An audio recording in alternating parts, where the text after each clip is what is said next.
am Jahari Matthews, and I am proud to serve as the Forum Chair for the Women's Fund Board of the Community Foundation of Middle Tennessee.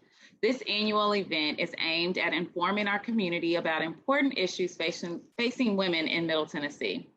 Past forum topics have included sexual assault, the opioid epidemic, domestic violence, human sex trafficking, hunger, and the sandwich generation. The Women's Fund is an endowed fund within the Community Foundation of Middle Tennessee, with the main goal to support nonprofits serving women and girls. The Women's Fund is dedicated to increasing support in Middle Tennessee for programs serving women and girls. The fund was established in 1994 by a committee of community leaders who wanted to invest in the long-term solutions for transforming the lives of women and girls, therefore improving the well-being of our entire community. Since inception, the Women's Fund is proud to have awarded over $2.3 million in grants to over 150 unique organizations addressing the achievement of economic self-sufficiency for women, the prevention of violence against women and girls, the promotion of health, well-being, and talent for women and girls.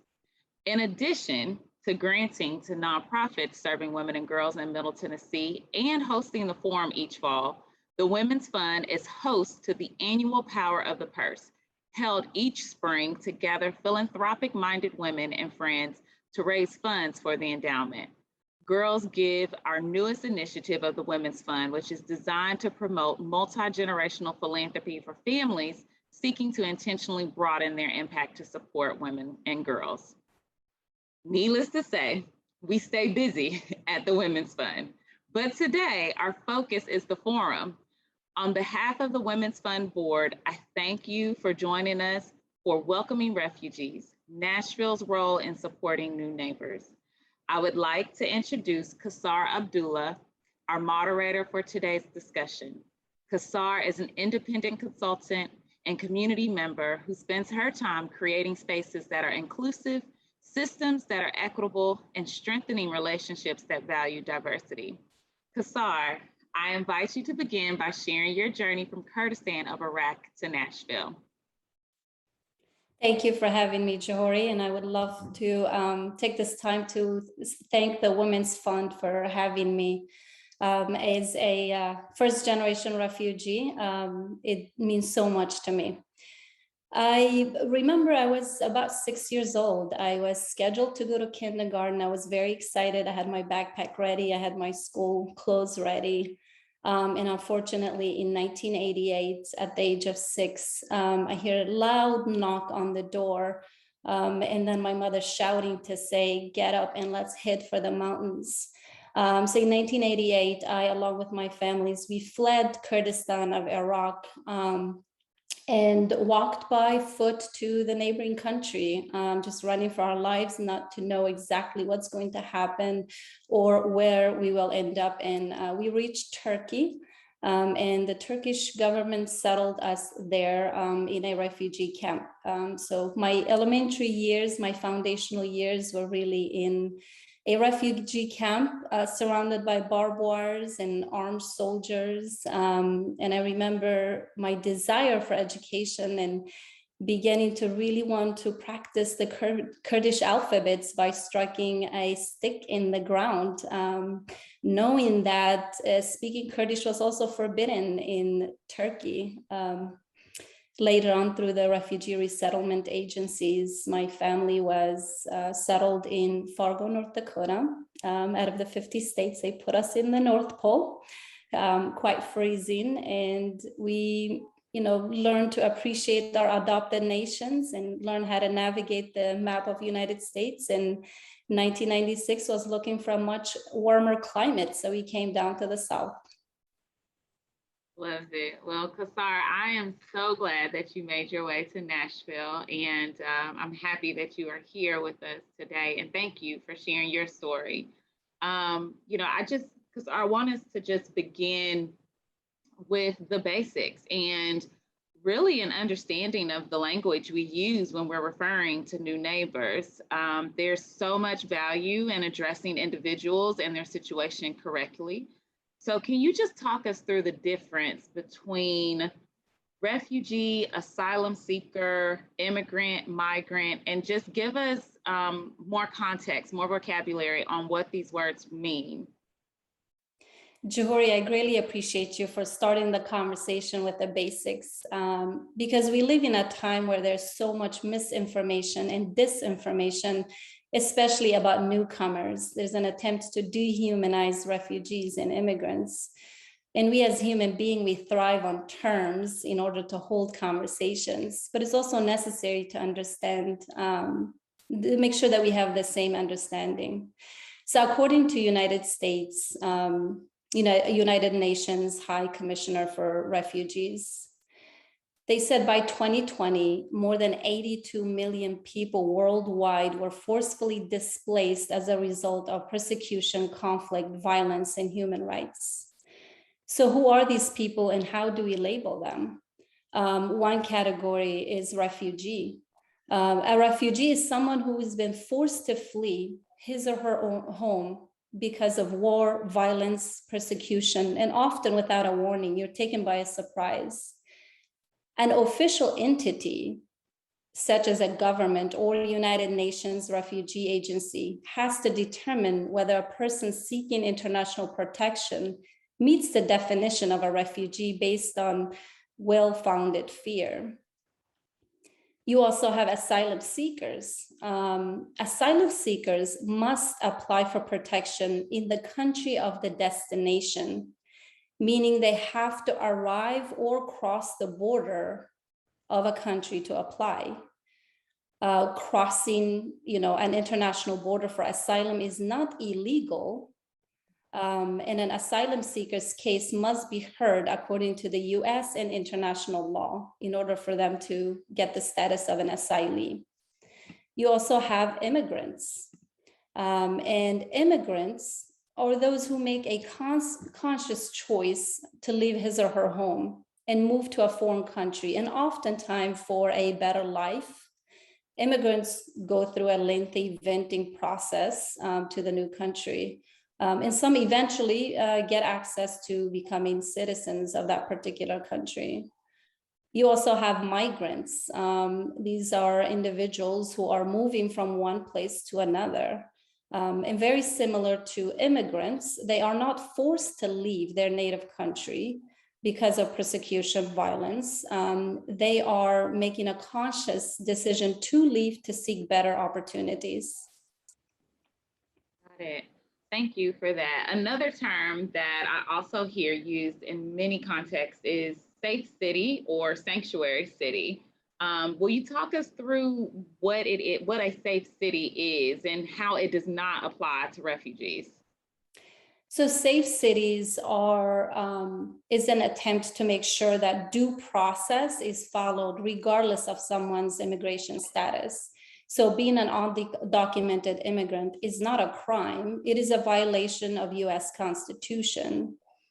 Those individuals who enter United States through asylee or refugee status, they are given temporary documentations such as a green card or I-94.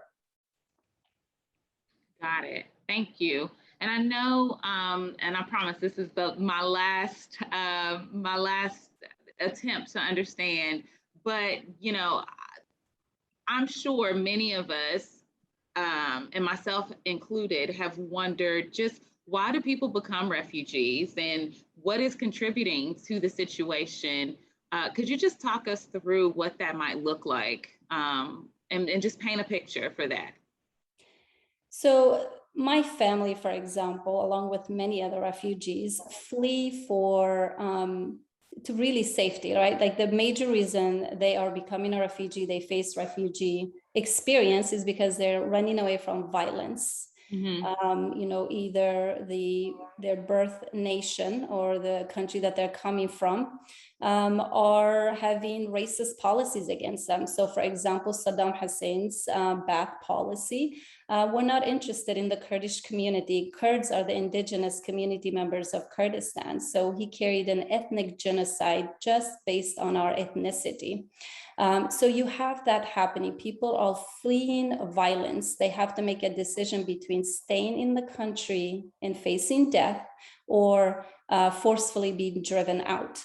They could be facing language or religious or ethnic cleansing that is happening. So they're oftentimes forced and driven out due to violence. Well, we are only a few minutes in and I have already learned so much. So I know once we introduce our panelists that this is just going to be so good. So Kassars, I want to thank you again for just leading this conversation. And I'm happy to turn the program over to you to introduce the panelists for the Women's Fund Forum, Welcoming Refugees, Nashville's Role in Supporting New Neighbors. Thank you. Thank you, Johari. It is my honor and privilege to moderate such a dynamic panel. I want to start off by introducing Amy Richardson. Amy is an advocate for vulnerable population and their well-being, locally and globally. Though a proud Nashville native, Amy's work and travel abroad led her to recognize interconnectivity of the world. She entered the sphere of healthcare through a side door, becoming a public health advocate, while also developing a passion for refugees and immigrants. Amy served in numerous leadership roles with the refugee and immigrant agencies in Nashville, and she is currently working as the Chief Community Officer at Siloam Health. Please welcome Amy. We also have Vanessa Lazón, who is a native of Peru. She moved to Nashville in the late 90s to finish high school. Her immigration experience, along with her experience in college and career in nonprofit work, helped her to understand the value of appropriate resources and support for newcomers, especially English learners, to successfully begin their journey towards thriving and engaging in their new country. Vanessa works for the Office of English Learners at Metro Nashville Public Schools as the EL Family and Community Specialist. In her role, she works directly with EL families and schools to solidify pivotal leadership and partnership work for students in order for them to reach success in their adopted country. And welcome, Vanessa. We have Louisa Saratora. She serves as the State Refugee Coordinator and has worked with the refugees in Tennessee for 25 years. Louisa has welcomed and supported refugees in direct service programs, development, grant making, and oversight. Louisa holds a Master's of Art degree in International Studies from Union University and a Bachelor's of Art in English and Spanish from Fordham University, as well as certification in teaching English as a foreign language. Welcome, Louisa. It's wonderful to have all of you here. I would love to start the conversation again about refugees and ways we can welcome refugees. I want to start off with, if each of you can just tell me, what is your organization's work in welcoming refugees? If you can give us an example of what refugee services look like in your respected agency.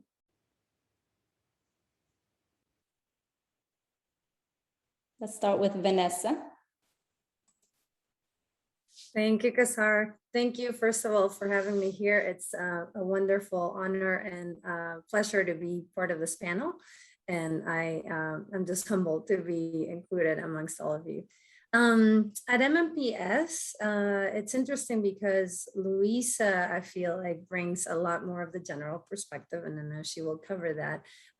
So I'm not even going to mention that piece, but as soon as families get to Nashville, the first thing children need to do is go to school. So we actually at the Office of English Learners have an entire team that focuses on enrolling or registering kids into school. So we see immigrants, refugees, asylees, regardless of status, but depending on the group, right now we sort of have a heads up And working with our refugee resettlement agencies, we've always had that sort of luxury in a way of knowing about how many people are going to come, about what countries, what languages, and the entire team. Of course, our director is wonderful, Molly Hagwood-Stovall at the office. She works with all of us to try to make sure the services are in place, from translation to, you name it, all kinds of extra supports, right? When a family shows up, other than the refugee resettlement process and support, they also need other things sometimes, right? So within the school system, we have things available like counseling, social workers, and you name it, regardless of the need. I think we're pretty lucky to have welcoming schools and a full team at the Yale office supporting the transition, because people come with a lot of everything, right? Not just the fact that they had to leave home and their networks, but also the trauma from whatever they lived through, and sometimes interrupted education, and you name it. You, Kassar, know and have already talked about this, and a lot of us who have lived in Nashville for many, many years have been lucky to learn from people who have come through the refugee resettlement programs. And so we're just glad to be able to welcome people, and we're always excited and ready to receive people with open arms at Metro Nashville Public Schools. Thank you, Vanessa. Amy, can you please tell us more about the health services for refugees? Yes, thank you so much. And like Vanessa, I'm really honored to be here and be part of this wonderful opportunity with these ladies today. So Siloam Health is a healthcare organization that has been in Nashville almost 30 years now. We serve the uninsured, the most vulnerable in our city. And about 90% of our patients are refugees and immigrants. We have a primary care clinic, which takes up most of the work that we do and maybe what we're most known for. We also have student trainees. So we're training the next generation of healthcare doctors, nurses, social workers, public health students, so that we hope we can go forth and replicate the kinds of work that we do that's culturally sensitive and culturally humble service. And then we also have community health services, which is the area that I lead. In particular, the role that we play with refugees is we have the privilege of providing refugees' first experience with the U.S. healthcare system. So we provide a medical screening for all newly arrived refugees in the Nashville area within their first 30 to 60 days in the country. So all refugees are required to have a medical screening when they come to the United States. And so we do that as a basic exam. They may have been in refugee camps where there was limited or no service, healthcare service before. And it's really important so that those kids can get in school. Like Vanessa was mentioning, that kids have to get their vaccine series. They may be behind, so they have to catch up on their vaccine series, make sure if they need eyeglasses, they have that so they can go to school or work. And so we are able to provide that initial service for those newly arrived families who are coming to Nashville. We also provide care for anyone who may go on later on if they don't have a job that provides insurance. So later on, if they need insurance, they can come back to us. We support them. We have care for refugees and immigrants for over 70 different language groups. So we try to provide care that is meaningful, loving, and supportive to the whole person, to their mind, their body, and their spirit. Thank you, Amy. Louisa, can you tell us about Catholic Charities' role in settling refugees, and what does refugee services look like? Sure. So the department that I lead, the Tennessee Office for Refugees, is a department of Catholic Charities of the Diocese of Nashville. And we are an administrative body. So there is a Department of Catholic Charities that provides direct services to refugees, initial resettlement services, those intense 30 to 90 days that we all think of when we think of refugee resettlement. But there are a host of other benefits and services that refugees really need to become self-sufficient, to get acclimated, to become integrated into their communities. And the Tennessee Office for Refugees serves as that administrative body to receive federal funding designated to support refugees living in Tennessee. And we act as a planning and coordination funding grants management agency that subcontracts with direct service providers like Catholic Charities, like NICE in Nashville, as well as refugee serving and language instruction and medical screening partners like Siloam Health, as well as folks doing this work in Memphis, Knoxville, and Chattanooga. And then, so we welcome by that sort of statewide planning and coordination role, supporting those direct services on the ground, as well as being a part of just the broader community consultation that happens in really formal and informal ways. I think both Amy and Vanessa especially alluded to in our comments that this is not work that is limited to one organization. It really is a whole community approach. And those discussions are happening very formally, at least on a quarterly basis, as well as on an ongoing just coordination service delivery basis with healthcare providers, with schools, with local government officials, volunteers, faith communities, housing entities, employers, all of the players that really need to and do come together to make our communities welcoming for newcomers. Thank you so much for painting a picture around just like the refugee process, and also health and education services that play a vital role in settling our new neighbors. I want to go a bit deeper and have several questions, and I appreciate your patience and willingness to answer them. Louisa and Vanessa, feel free to actually build on this question. Can you speak how you see refugee resettlement transition into adjustment? Like, how does your organization support newcomers when they make their new life or beginning in their adopted city?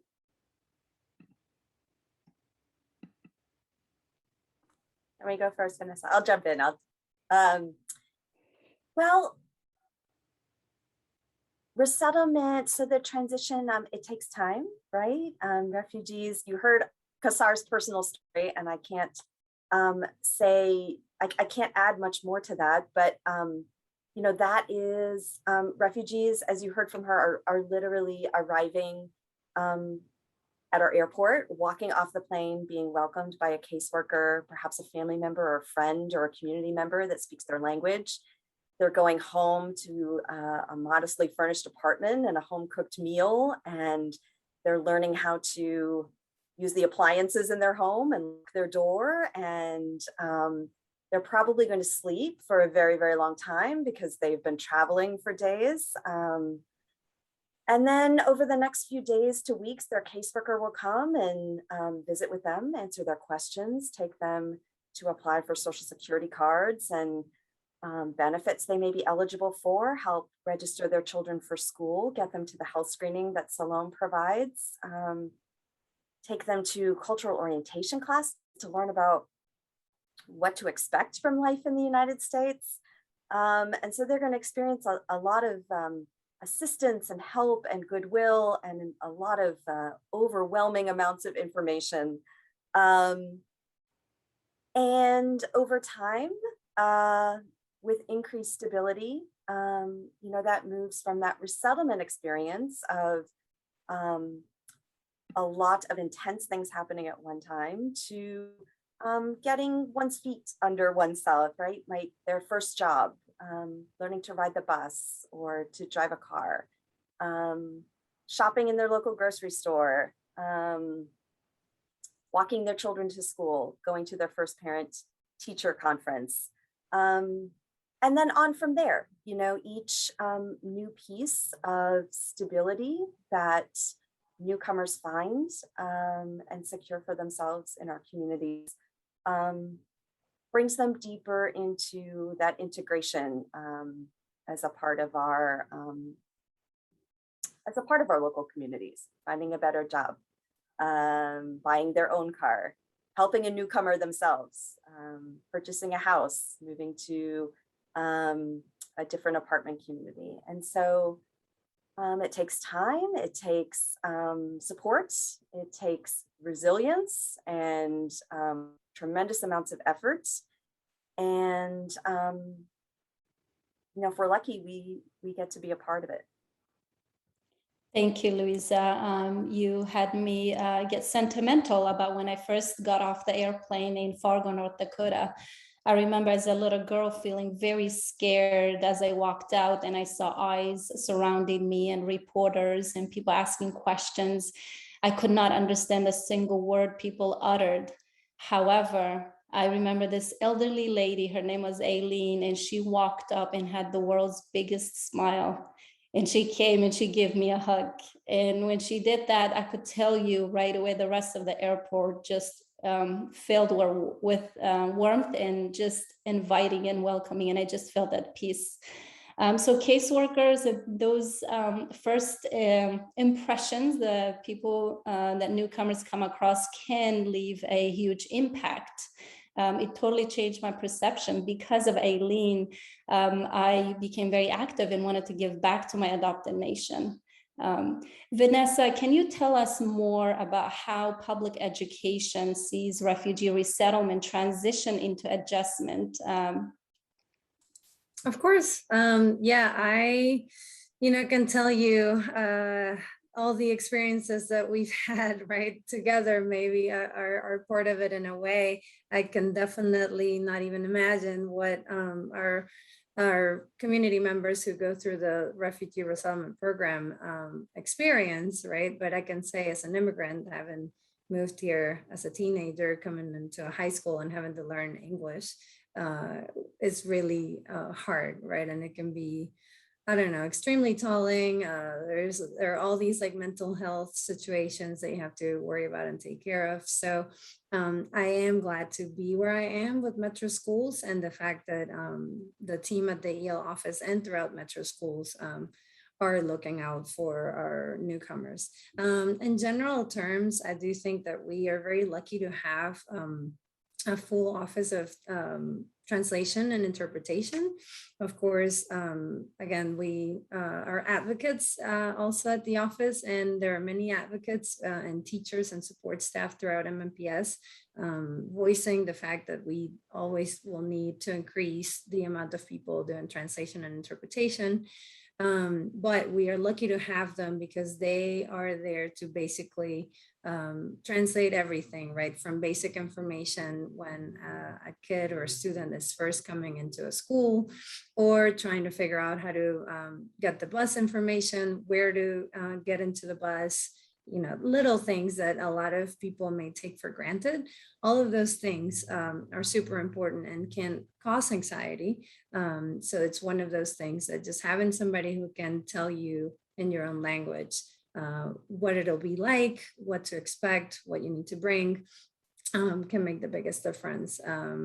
Other than that, I was taking some notes. Yeah. Can you speak about how many languages are spoken in MMPS schools right now? Yes, the last count that we have is 127 languages spoken by MMPS students, and there are about 142 birth countries represented in our student population. But yeah, so if that is anything, that gives you a little bit of an insight into what the day, every day, right, can be in Metro Schools. Before I worked at Metro Schools, I wondered, like, I don't even know how people do anything at Metro Schools, because it's a lot. And yes, it is a lot. Every day I can speak to, for example, I don't know, 10 families throughout the day, and just a follow up for every family takes time, right? And then it's like, by the end of the day, all of your other stuff, will have to be done tomorrow or after hours or on the weekend or whenever. But it's a good thing that we have as many people working to help newcomers, because it's a new system. Everything is new. If you're getting ready to go to college, right, you can be prepared to work really hard. And if you don't have the right translation and the right people and supports sort of guiding you through it, that can be, you're reinventing the wheel, and that can be really stressful. And you may not get like the best deal for your talents and your languages and whatnot. But that's just one example. We're lucky to have a specialist right now, and we're hoping to continue to grow that position and have more people doing that. But she basically works in the high schools, working with our newcomers to make sure that not only the school gives support, but she takes time to check in with them and their family members to say, hey, do you know what to expect? Do you have any questions? Do you know what this means? Do you know what this time of year brings for you, right? Because, again, things just happen on a daily basis, and you may not know what it means when somebody says, okay, ACT prep is today, and you're like, what does that even mean? And when you're still learning English, but we, the EL office covers things like English development support, which I think a lot of people don't think about on a regular basis, but we have EL coaches and EL teachers throughout all of MMPS trying to push into classes and pull out students in different ways, but making sure that everyone has the exposure and the time that it takes to develop English. Of course, we all know that it takes years, and I feel like even today, I realized that, I just learned something new in English, and I've been here for 23, 24 years. But for our students, it's super important. It's part of, their future. If you cannot figure out how to manage English as a second language or as an additional language, because a lot of our students come speaking 2 or 3 languages already, then that can mean, you won't really excel in your career goals until later in life. So it's imperative that we work really hard and that we work together to make sure that we provide all the supports to ensure that our students are successful. And every day, every hour, I feel like the pressure is on because it's important and it's the right thing to do. Thank you, Vanessa. Education can be quite liberating to a soul, and particularly, living in your adopted nation and being able to just even speak and read and write English can go very far. So I appreciate you in giving access to refugees to seek higher education in general, like being able just to liberate through education. With that diversity, so we've seen the data showed after 1990s, it was escalated diversity, but the diversity looked different, right? So this multiculturalism brought many different languages to Nashville that we've never heard before. As Vanessa said, now 127 languages are being spoken in Nashville. So for the first time, Nashvillians heard Kurdish or Zuni or Swahili being spoken. So Amy, can you tell us about where have you seen success in building multiculturalism in Middle Tennessee? Like, how do we successfully intersect and build relationships between like old and new neighbors? Yeah, I would love to share about that. So I do think as a Nashville native that the richness of our city is deepened when we add the diversity. So I'm so proud of many things in my native city, but it becomes richer with the more diversity that we see here. How has that looked successful? So we see immigrants and refugees starting small businesses at higher rates than the general population. We see immigrants and refugees with strong family values, the things that we in the South like to talk about. Welcoming culture, showing hospitality are things that many of the communities that resettle to Nashville also value. So many of the things that are Nashville is commonly known for, the arts, business minds, refugees and immigrants bring that with new perspective. So just the depth of diversity is really beautiful. But how does someone like an old Nashvillian like me get to know a new Nashvillian? So I think that's an important way. Oftentimes we don't even recognize that these new members are here in our community. So doing basic things like exploring different parts of the city, trying new restaurants, trying new cultural grocery stores, trying something new, things that we can do with our own families, with our children, bringing in families into your own home, sharing a meal at your own table are things that we can do. But how do you meet these people in the first place if you're not brave enough to walk up to someone at a park or in the classroom of your child's school or maybe a coworker? There are programs at many of the refugee serving agencies, including Siloam, that will partner volunteers with refugee families, particularly newly arriving refugee families, those that may not have the connections yet that they're looking for. At Siloam, we have a program called Nashville Neighbors. It has been paused during the pandemic, but we are relaunching it. That allows volunteer teams to partner with newly arrived families. We give you a health curriculum, basic health curriculum like pedestrian safety or just general adjustment needs. And a volunteer team can use this as a way to begin building friendship with the family. And what we hear often from our volunteer teams is that they learn so much from the refugee families. These families often are surprised that Nashvillians want to learn about the countries where they came from. So the children may play together, the adults may share meals together, and just explore the city together, grocery shopping or visiting the zoo, things like that. And so that's one great way. And Siloam is just one of several organizations that have programs like this that allow people to have sort of a supported way of meeting our new neighbors.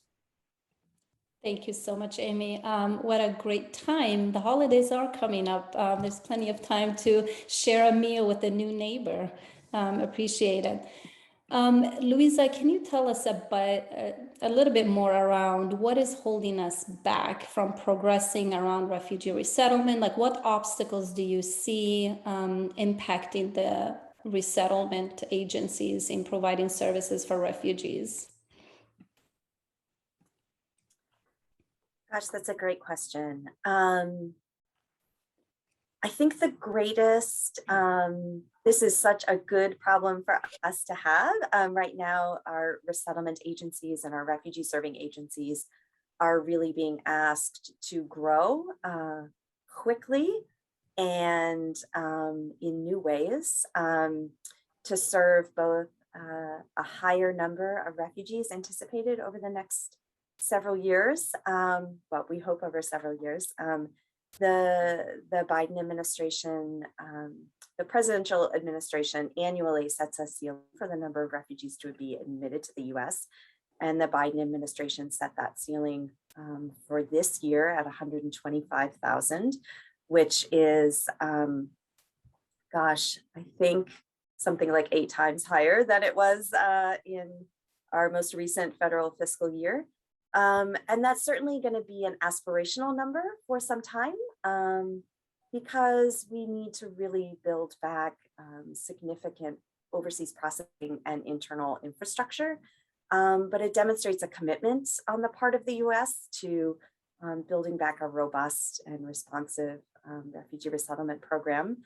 And we're also heavily invested right now in resettling large numbers of Afghans at risk who were evacuated as the US withdrew from Afghanistan in late August. And so we face some challenges in terms of resettling higher numbers than we have in recent years and needing to do so quickly and responsively. But the network is flexible, it is experienced, it is resilient, and you know, it's an exciting challenge to be facing, to be finding new ways, new creative ways to welcome people, to involve more people in this effort, different kinds of people in different ways. So it's both a challenge and an opportunity that we're facing. If I can jump in. Yes, I was about to say, Amy, can you jump in, please? Perfect. And, Amy, if you also don't mind to go a bit deeper and talk about what are the obstacles you see impacting especially women and children, women and girls in particular. Yeah. Great. So Louisa mentioned the resilience, and I think that is how I want to frame even some of the challenges that women and girls face, because working with refugees is genuinely one of the most rewarding parts of my career, because I find these families, these individuals, and particularly these women as incredibly strong and resilient. And it reminds me to keep going in the work that I am doing too. Oftentimes, refugees face many challenges. They're fleeing for some reason or another. And for women and girls in particular, that event in their home country or even on their migrant journeys while they're fleeing to a refugee camp, sometimes even in refugee camps. The average stay in a refugee camp is 18 years, so that can be a whole generation. And in those places, it is not always safe. Women face higher risk of trauma and abuse than men and boys do, although they are also susceptible to the risk. So women bring those stories with them. They may have experienced the loss of close family members or even their entire family members. And again, they pick up and they keep going. Women in particular, they tend to have a strong desire to fight for their family, for their children. They're the ones that we often see upon resettlement, prioritizing health and getting their kids healthy. I see that in my own family. My dad hates to go to the doctor. We have to remind him. We see that in refugee women as well, of prioritizing health for the family and also education. So helping their children navigate that process. But there are some challenges for women when they may be re-entering the workforce or perhaps entering it for the first time. Sometimes in refugee camp experiences, employment opportunities are very, very limited. So women may not have had the opportunity to work before. And so needing to often be a two-income household, as we experience often in the United States, that can be an adjustment process. So having the support to learn how to enter the workforce can be a challenge. Also, women may have had less opportunity to have learned English than the other members of their families. And so sometimes that makes a challenge into what kind of employment people can enter into, or the number of things that women must be juggling: ESL classes and employment and monitoring the family's well-being. So those are some of the things. Some women do come with very high education. We have women that come as doctors and engineers, but that their accreditation may not transfer to the US system. And so trying to get reaccredited, and a doctor in another country starting here would have to take the whole process over again. And so though there are agencies that do that, that's a big time commitment, and women have to be really strong and committed to that. I think one of the biggest challenges we see in refugee families are when there are single mothers. So maybe they have fled some domestic violence situation, or perhaps they have lost their family due to war or some other form of violence. And so if they are single mothers here, trying to do all that alone, often without the network that many of us experience as supports in living life as people who are supporting whole families of people. So doing all those things at once without necessarily the networks. Those are some of the challenges that make it very, very difficult for women. But as I mentioned, they are very resilient, very strong. I often like to hold in my mind stories of particular women from refugee backgrounds that have impacted me over the years. And there is one woman, she is from the Congo, and she was a midwife in the Congo. And here in Nashville, she had one child, a child with a severe disability, and her husband was working, and she was having to work here, but she couldn't work as a midwife because of the credentialing. So she was working in environmental services and janitorial work while sending her child, who was about to age out of metro schools and the supportive services that a school day can provide for someone who's unable to work because of their disability. And to see her strength, her desire to learn English, her motivation, the support she provided in her church and her faith community. She led the choir. She was learning English faster than her peers, and so she was kind of the go-to person for her community. She was just so strong. And so even though I first met her more than 10 years ago, she remains one of the most inspirational women really in my life still. So I'm very impacted by her and her story. Amy, thank you for sharing such a powerful story. The fiscal year in 2020, United States settled fewer than 12,000 refugees, which is a far cry, a drop from like 207,000 that were welcomed in 1980. And this was the year that US formally created the US resettlement program. Louisa, can you tell me exactly how many refugees does Tennessee settle? So this fluctuates sometimes really dramatically from year to year. Actually, the slide that you see on your screen can show those fluctuations both in the US over time as well as in right here in Tennessee. Average in the past 10 years is around 1,200 a year in Tennessee, but we resettled much less than 400, I believe, in this fiscal year that is just ending, and just 225, I believe, in the year before that, federal fiscal year 2020 that you just mentioned. So highs and lows, really depending on a number of factors. That presidential determination that you just mentioned, Kassar, can have a great impact, as well as a variety of factors overseas as well in terms of processing.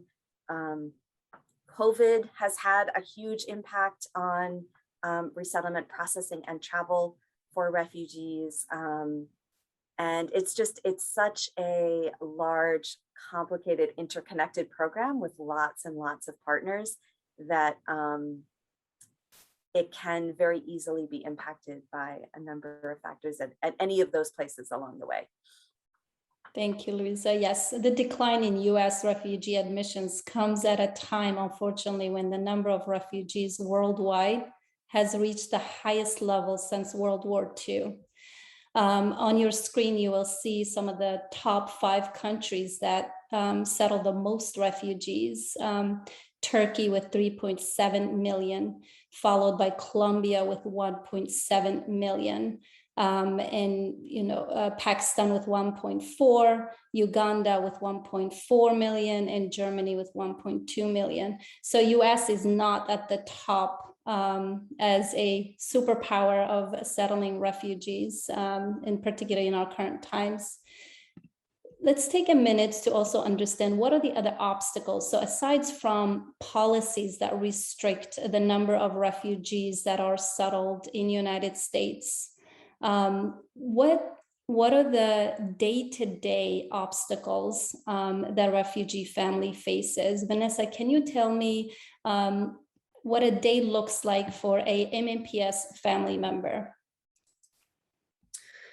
Sure. I would say they would begin with what's for breakfast, right? And a lot of our students, as we know it, if they don't get their breakfast from school, they won't be able to have that meal.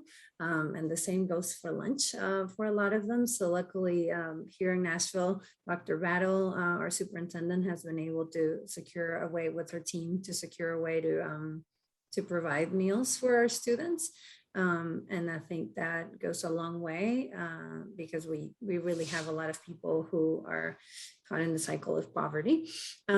Once that happens, whether they do that at home, some may be able to do that.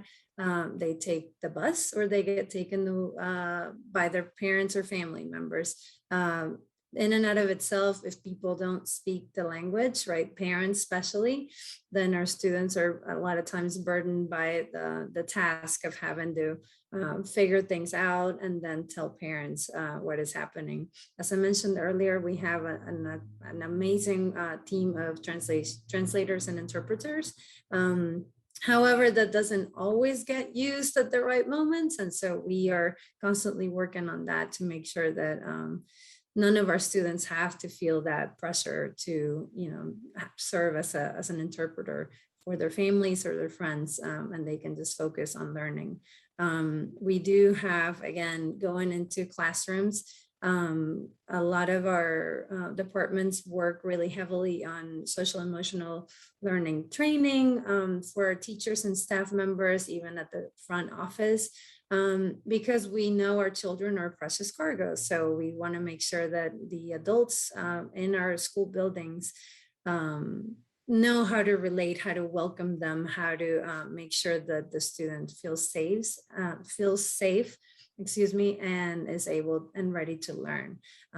Because again, we know from research, adverse childhood experiences play a role on how students are able to learn. And if children are triggered or stressed out, then they're less likely to be able to sit and learn and take a lesson and make progress in their educational journey. So we also work with partners like Workforce Essentials to try to offer English classes to our parents when available. And we have MMPS teachers that participate in those classes. And we also have our translators who help us, especially at the basic level. But like I mentioned earlier, right, a lot of other supports might get called from, attendance intervention, if for whatever reason families are not sending their children to school or students are not showing up, to counseling, to social workers visiting the home with teachers to make sure that parents or family members or legal guardians know what's expected of them, what it means for children to stay at home instead of being at school and things like that. But I think, in general, it's a big, in Nashville, right? From the time that I worked at the Mayor's Office of New Americans, I knew that we were already challenged with the affordable housing situation and then multiple other things, right? But I think the people of Nashville have shown a commitment to being welcoming and staying welcoming, and that goes a long way. Of course, the refugee resettlement agencies have been working really hard at trying to secure affordable housing for families, and that, a lot of respect for them and their hard work, because I know that for a long time it was heartbreaking. But hopefully, as the city continues to ebb and flow, more places will be open and ready for our newcomers to have a place to live, an affordable place to live. And then from then on, having food and basic necessities met, if we can come together as neighbors and support, then they're more likely to be successful. But tutors, if anyone is out there looking to do something impactful for our students, sign up to be a tutor. It doesn't take a lot of time or a lot of training, and you will have a lot of tools at your disposal. But just sitting with a child and being able to read in English and making those sounds for the words in a book can go a long way for our students. So. Thank you so much, Vanessa. So we've learned that a refugee and an asylee is really leaving forcefully, driven out of their country due to violence or persecution. And they have to go through a resettlement agency or a process which rigorously vets them, background check, health check, and so forth. We also learned that refugees are human beings. They are our neighbors, right? They are leaders, they are teachers, they are mothers. Refugees come to this country with skills, talents to share, and they are craving to engage in their adopted country with their new neighbors. What can our guests watching us today do to deepen the relationships with our new neighbors? And how can we grow as a city? Vanessa, Amy, and Louisa, I would love for all of you to answer that question. Well, Vanessa just mentioned tutoring. I think any way that fits your skill set and how you can plug in. So tutoring, ESL, the Nashville Neighbors Program at Siloam. Even if you think, oh, that's not really my skill set, use it as a foothold. You don't have to be a health expert to teach health at Siloam. You don't have to be a teacher to teach ESL to a student. But by doing that, you'll begin to develop friendship, and then you can do the things that are your skill set. Maybe you know how to start a new business and you can help someone walk through that. Maybe you know how to help someone study for an exam like the driver's license test. That's a huge need, and it brings such freedom when someone can drive a car. So that's something that whatever you can do to get yourself face-to-face with the family, I think is a great way for you to plug in. And then try some new restaurants. It's my favorite way to meet new people.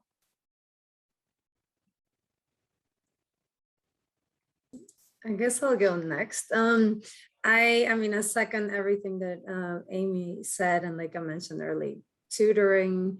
But I think in general terms, yeah, along the lines of what Amy was saying, I think a lot of times there's an intimidation factor of people interacting with each other. And at the end of the day, like if you have a skill, if you know how to sew, if you know how to, I mean, if you have neighbors and you want to, I don't know, exchange recipes and things like that, I think all those little things go a long way, because we as people who have lived in our community for decades, or many years, we have to remember that for people to be coming in from all of those experiences to a new city where they don't know anyone, they don't know the language, they don't know how systems work, anything can be helpful, and you'd be surprised how your connection can make a big difference. Sometimes it's figuring out how the store works, or figuring out how to ride the bus, or sometimes how to reach out to a community organization that can help them in whatever process that they have to follow up on. Of course, our refugee resettlement agencies are really, really good at providing a lot of services, but again, I think there's such an influx at times that everyone is pressed for time and trying to, for schools, for example, meet the requirements to enroll them in schools and then send them here and get housing. I can't even imagine what a caseworker goes through on a daily basis. But just stepping in as another adult that knows the city, knows how to get around, knows people who know people, and you can help our newcomers develop a new network. And not only that, I think we are really lucky and our lives become richer from having the chance to interact with people and learn about what life is like in different places of our planet without leaving our city. So yeah, I echo everything that's already been said. Taking a look at websites of refugee and immigrant serving organizations in our community, following those organizations on social media, just helps you learn about events they might be holding, opportunities there may be to engage or volunteer. Nashville has some great festivals. I can't echo Amy's point about restaurants enough. Just stroll around Nolensville Road and Antioch, and yeah, there's just such rich opportunities to learn about other cultures, to meet other people, to just heighten your own awareness, so that when you're in spaces that maybe are your spaces, but you see someone that's new, that you might be more inclined to welcome that person or invite someone to join those spaces. And so there's just a little bit of research and awareness. I think you'll be amazed at the possibilities that are open to you. And one more thing I'd like to add is once you learn, share that with a friend. So becoming an advocate for refugees is super important. We have a lot of one-on-one stories, but our keeping our community welcoming and safe for newcomers is really important to do. So we can be advocates amongst our friend groups, amongst our families, but also at a political level. to let people know that refugees have a need, they don't have somewhere else to go, and they need to keep these doors open and welcoming here in Tennessee. Thank you. We refugees are brave survivors, seekers of freedom, justice, and liberty, the values that are deeply ingrained in our nation. Our nation works best when we all do our part to work together as one nation, indivisible and strong. Our communities, newcomers and old-timers alike, deserve to live in vibrant, thriving neighborhoods. When towns and cities become more welcoming, they can generate more opportunities for all, seeing each other's contributions, making it possible for all people to achieve their dreams and aspirations. Thank you so much for sharing your experience, your knowledge, and most of all, for giving your time and talent to welcome newcomers in our city. I will pass the mic to my good friend Johori. Wow, ladies, Kassar, ladies, I am still like, I have pages of notes and just, that was such a great conversation. And I'm just so proud to live in a city with agencies supporting each other and our new neighbors. The Women's Fund, we're just so grateful for this conversation today, and we appreciate understanding the history of Nashville, welcoming refugees, and better understanding how we as a city can support the resettlement and adjustment of our newest neighbors. To Kassar, Amy, Vanessa, and Louisa, we are so grateful for your participation today, and thank you to the Women's Fund Board and all of our friends in the community for joining us today for the 2021 Forum. We will continue this conversation next year as we explore refugee resettlement in Nashville on a deeper level and hear more personal experiences from our new neighbors. We invite you to share this link to this video with anyone you think would benefit from hearing this conversation, and to visit the Forum Resource Library at thewomensfund.com.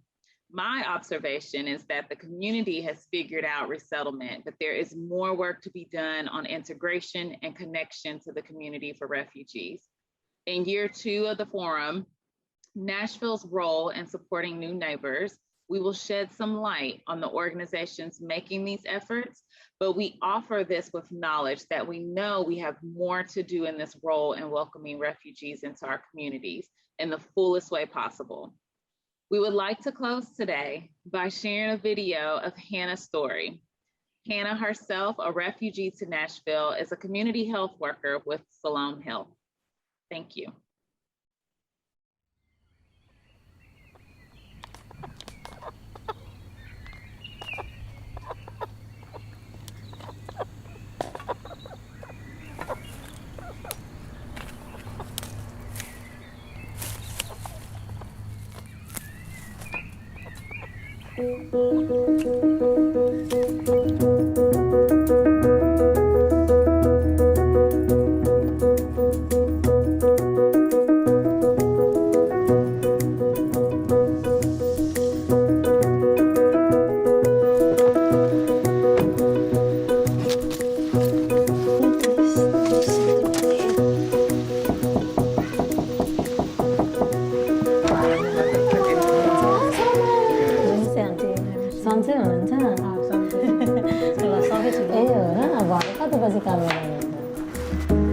Alright, so we're heading to the Nepali grocery store. I'm gonna just give them some nutrition educations. A lot of our patients who are newly arrived in the U.S., many times they show up healthy.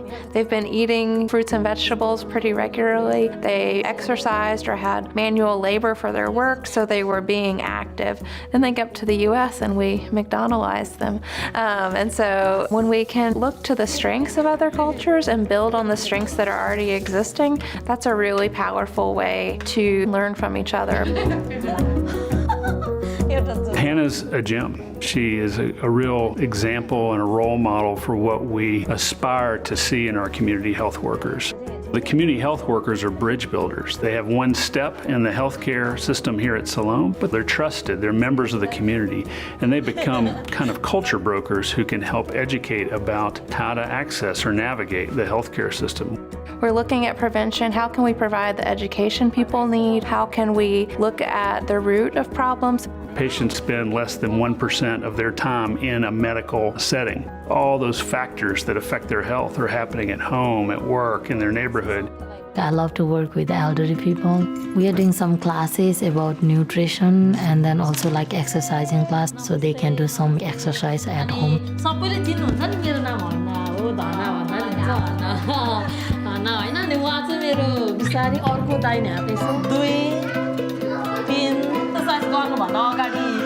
गर्नुपर्छ हैन जस्तो अगाडि घुमाउनुहुन्छ साथीहरुलाई लाग्छ है अलिकति अगाडि हजुर हैन अनि यस्तो गर्नु फेरि यस्तो यस्तो यस्तो यस्तो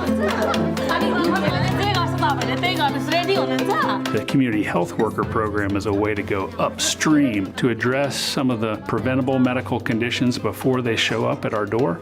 If you think about all the social networks and connections and understandings that you and I might have growing up in a city, knowing what to do when we get sick and how to respond, that is often stripped away when you move suddenly from one country or culture to another. Siloam really is designed to empower them for their life beyond the clinic. Those who are disenfranchised are the ones who need that kind of care the most.